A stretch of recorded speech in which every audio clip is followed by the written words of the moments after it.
Hi, I'm Laura Bonham from Progressive Democrats of America. I'm the deputy director of the organization and also the communications coordinator, and some of you might recognize me from last night.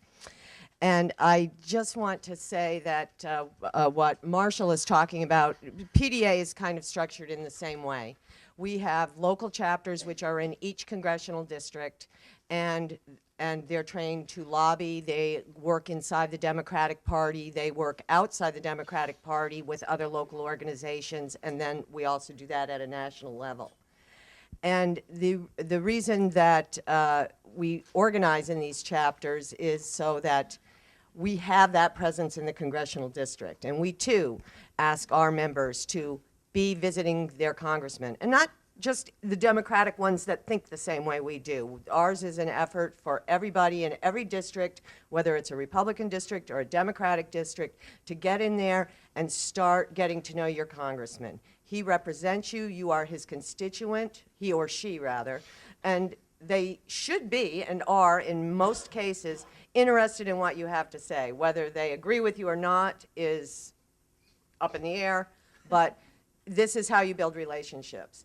And in building this movement to stop global warming, that it all rests on building relationships. That's what politics is all about. So as you are working in your small group, whether you're working in PDA or Citizens Climate Lobby or any number of other organizations, it's about getting to know your chapter members and then getting up and out of your chapter meeting or your local meeting, off your computer, and out onto the street or out into other meetings. So I want to address coalition building a little bit because this is an important aspect of it. PDA is an organization, we're a multi-issue organization. So we cover not only stopping global warming, but we have Medicare for all and economic justice and a variety of things. But what we find in a multi-issue group is that they cross-feed. For instance, with global warming and healing our planet and having clean air, that has a huge impact on healthcare budgets in states because you're reducing asthma, heart disease, all kinds of things like that. So all these issues connect to each other. So when you're in your group or even alone, go to other meetings, not necessarily an environment meeting. Go to a healthcare meeting. Go to whatever it is, and have some brochures or flyers or handouts, and meet these people and try to get to know the organizers and scratch each other's backs. Because when it comes to as Marshall was saying with the polling, we have a majority. We have a majority of people who want to see good effective climate policy happen. And it's not happening. So why isn't it happening?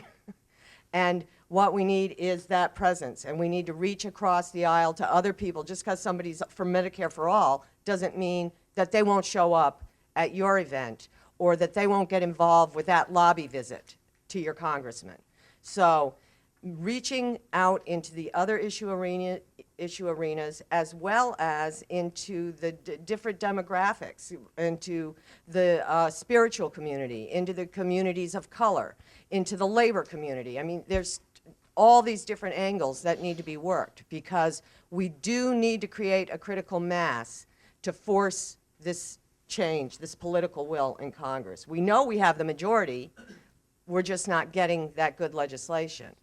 They need to see us. They need to see us on the street. They need to feel the heat. They need to know that there's people watching how they're voting, what they're doing.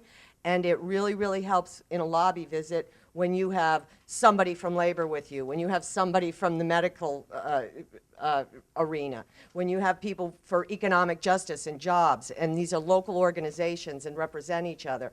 All of those different constituencies. You walk in and I go, well, I'm Laura from PDA, and I represent 80,000 people. And the guy from labor goes, well, I'm so-and-so, and those numbers make a difference. Those matter. And another thing that really matters is not just sending emails to your member of Congress. It's sitting down and writing that letter and signing it and sticking it in an envelope and mailing it to them. Because what happens is, in many cases, those emails really don't get read at all They might get counted, but they never really get read. Handwritten letters, they get read. They have a lot of impact. And this is what Alan and Lori were talking last night with the Million Letter March. This is really, really important to be writing, to get your letter online, to be encouraging others to write letters. So between letter writing, lobby visits, going to the other meetings and organizations in your community and seeing how you can work together on issues that matter is how we build the movement that will force our elected officials to respond to us with good effective climate legislation that addresses the underlying issue of stopping global warming in this short amount of time we have to actually still impact it. So I believe that's all I have.